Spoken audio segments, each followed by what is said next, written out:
Hey, Riddle here. Welcome back to my channel. It's almost spring. It's a little more spring here than it is the rest of the country in Santa Cruz, California. And this crazy virus thing. So that's the beautiful thing when you are a prepper and a gardener. Suddenly you have massive value to your neighbors and friends. I swear, I don't know how many phone calls I got the last couple weeks saying that people were coming to live with me.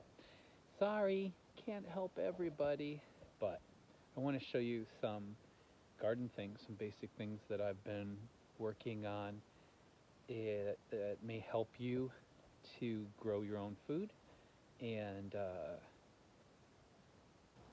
get ahead of the game. Yeah. And I try to do things as organically as possible and also, on the cheap. And that's why people really like my videos. So let's get to it. So, when people are growing food for the first time, a friend last week, his friend was suddenly planting his first, depression, recession, apocalyptic garden. And then when I heard what he was trying to grow, I had to laugh because he really had no idea what he was doing. And it was ambitious, but it was foolish. So you really should research, what are the easiest things to grow if you're going to have enough time where you live for those things to actually be harvested, and what's going to produce the most food the most often for you, given your resources or lack thereof. And a good example of that is I do tons of greens in my garden. And what people don't think about is that you don't have to fully harvest a vegetable to really benefit from the majority of the greens. I give you an example here. So this is a beet. It's a giant beet. These are some new baby beets. And with the beets, you get so much nutrition from the greens that it's foolish to pull the entire beet up, because you can get the same amount of nutrition in salads and what have you, or in stir fries from just the leaves. So maybe plant twice as many beets, use half of your beets to harvest the root, and half of the beets to eat the greens. What else do we have? Celery is great. And the Chinese celery just grows and grows and grows and grows. And again, you don't have to pull the whole thing out. You simply cut the leaves and enjoy the leaves and let the plant keep growing and growing, just the same way you would pick a lettuce or a spinach. Again, another fine example of this is fennel. So this fennel survived the winter, and this is my little herb garden. I'm going to expand it this year. Everything is coming back beautifully. I integrate fresh herbs like thyme, oregano, the chives, the parsley, and the fennel into fresh salads every day. Because what a lot of people don't understand is the amazing amount of nutrition and antibacterial, antiviral components that are in even your most basic herbs. So that's why it's essential not just to grow herbs, but also that you want to eat the herbs, and eat the herbs fresh, not just dry.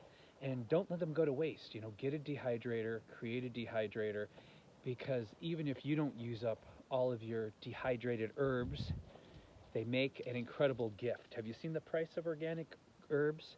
When I give people my homemade organic Italian seasoning or anything like that, they're so grateful, and they can't believe the flavor, because often you spend a fortune for these organic herbs, especially the Italian seasoning at the store, and they have to put creepy chemicals in it to keep it from caking, anti-caking agents, and you don't know how old it is.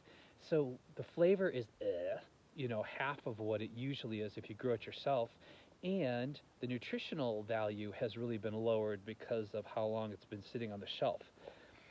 I took a class in wild medicine, and what the teacher told us was that stuff generally starts truly degrading nutritionally or medicinally if not preserved properly in 6 months.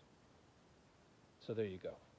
You can imagine what's left of it, the nutritional value of herbs and the flavor once you buy them from McCormick's or something like that at the grocery store.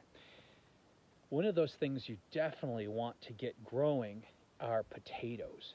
The beautiful thing about potatoes is you don't need a lot of soil. You just need to be really clever with how you plant them. What I did is I did a layer of compost from the garden. So I ripped out a bunch of weeds and did a layer of that. Then I did a very thin layer of soil. And I literally just chopped up potatoes that were going bad, they were organic. I got them from Costco, but I quartered them, or sometimes could get 6 pieces out of them. And then I planted those halfway into my soil, and then you just cover that with straw, dried leaves and weeds from the yard, and you can grow potatoes amazingly in organic matter.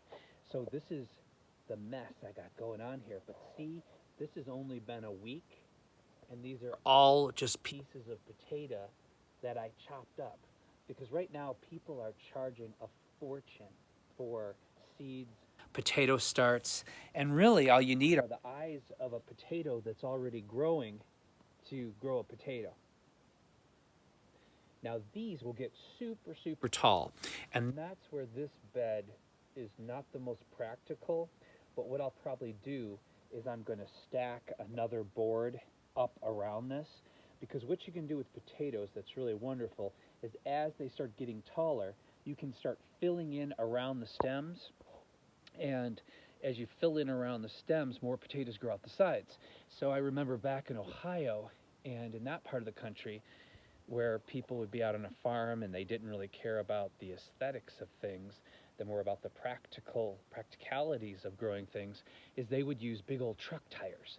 And you would start with one truck tire and fill it with soil, and then when the potatoes start getting really tall, instead of cutting them back or letting them flop over, you'd put a tire on top of that tire and then fill that soil around the stems of the potato plants, and then just let it grow up, up, up, up as tall as it could go.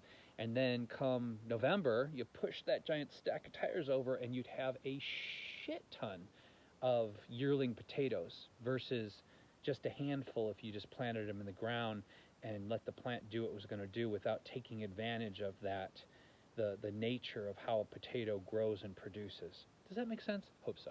I'm talking kind of fast today. I just had my 3 o'clock cup of coffee. Woohoo!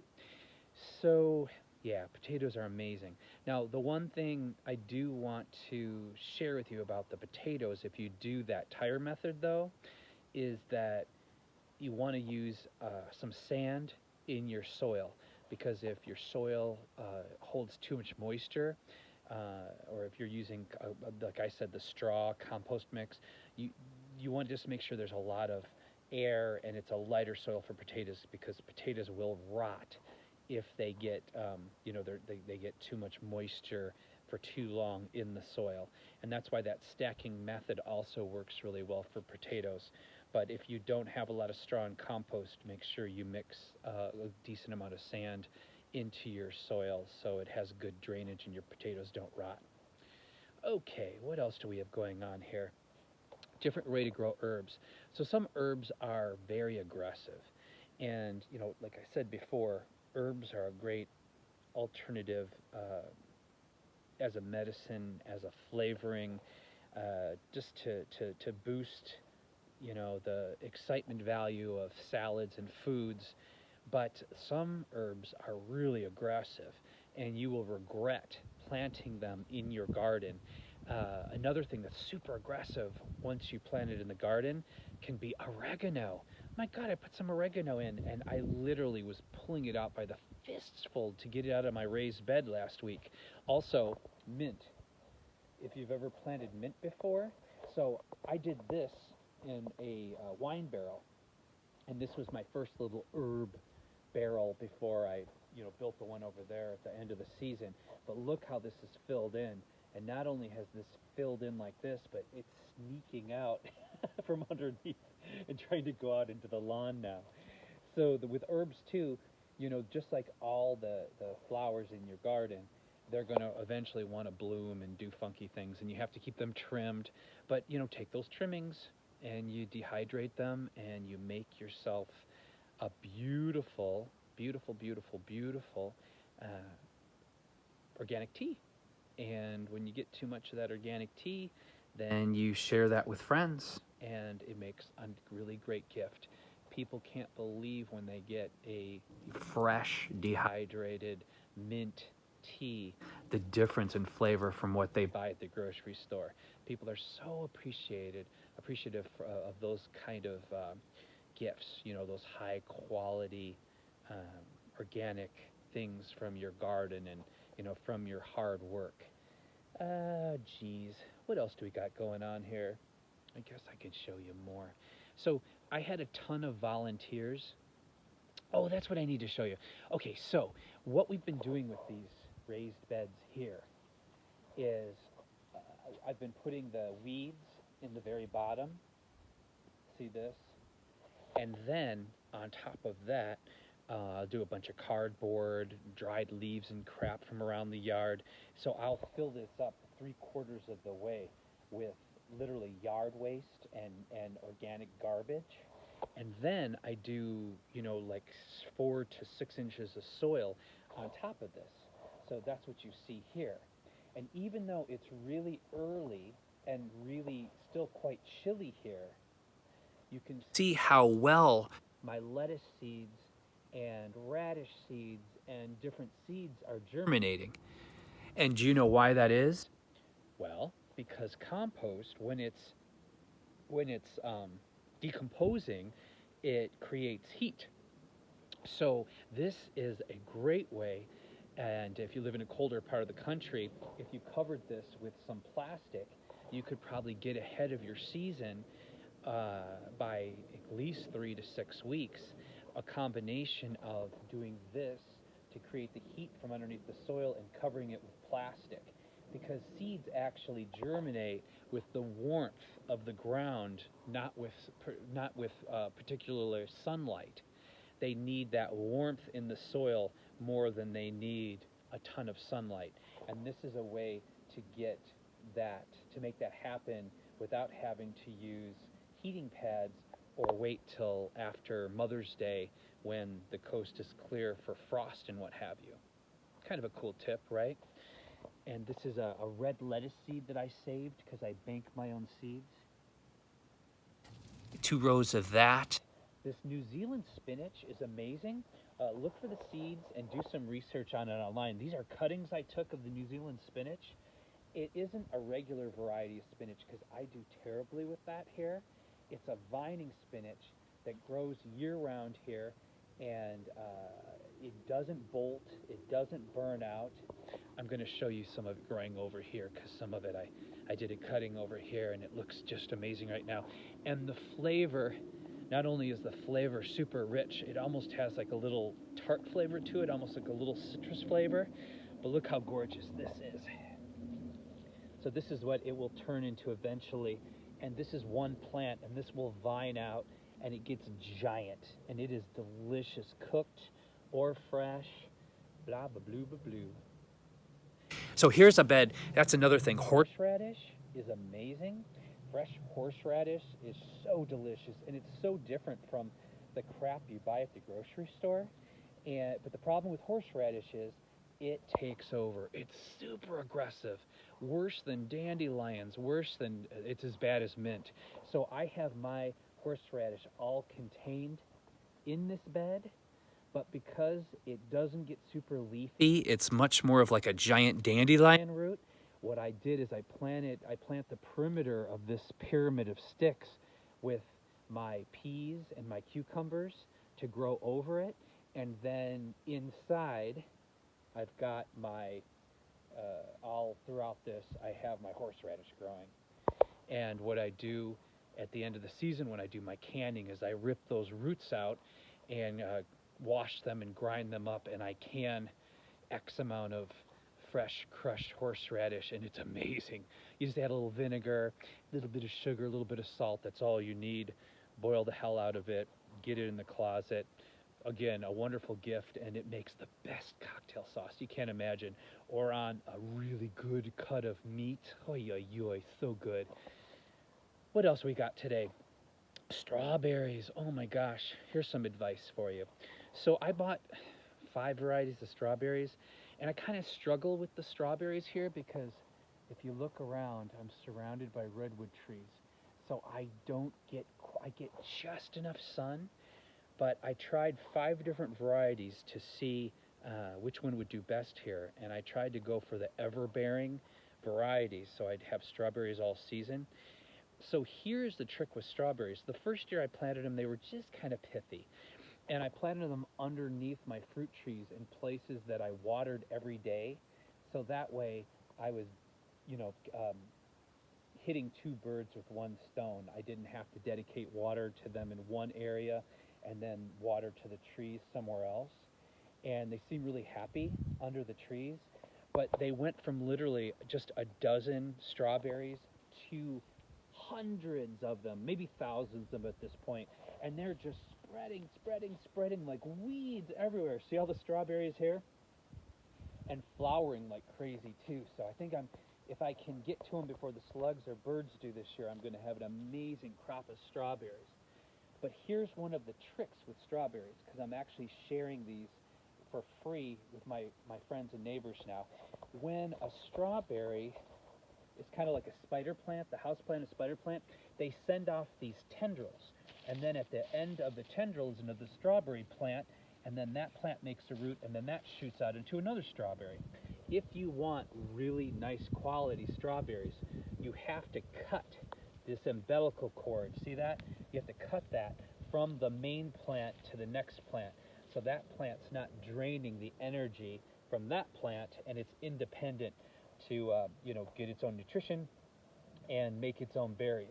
So that's kind of important once your strawberries take off, that you either cut them and relocate them, or at least get them detached from, get these umbilical cords cut. I'm sure there's a proper scientific name for that, but I don't know what it is. But it's important that you get them detached so that they're not feeding off of the mother plant and affecting the size and quality of your berries. All right, this video is getting 17 minutes. I am going to cut this video off. If you like my quick money-saving tips, garden wisdom, warning, if you join my channel, I do occasionally cover some sensitive environmental, political, and I'm also an artist, so I'll be showing you sculpture from time to time. But if you like my basic garden wisdom and money-saving tips, please subscribe and give the video a thumbs up. I really appreciate it, and I will continue to show you what I have learned in my 20-some years of gardening and figuring things out on a budget. All right, really take care of yourselves and take care of each other, because how we treat each other on the streets more than ever really dictates our reality. And we are coming up on some challenging times, so I will be posting more and more videos on not just survival, but thrival. I don't think surviving is enough. We have to thrive, and we have to learn, and we have to make the best out of any circumstance, because life, regardless of how much we try to get away from nature and the natural world, will always be about adaptation. Take care. Bye.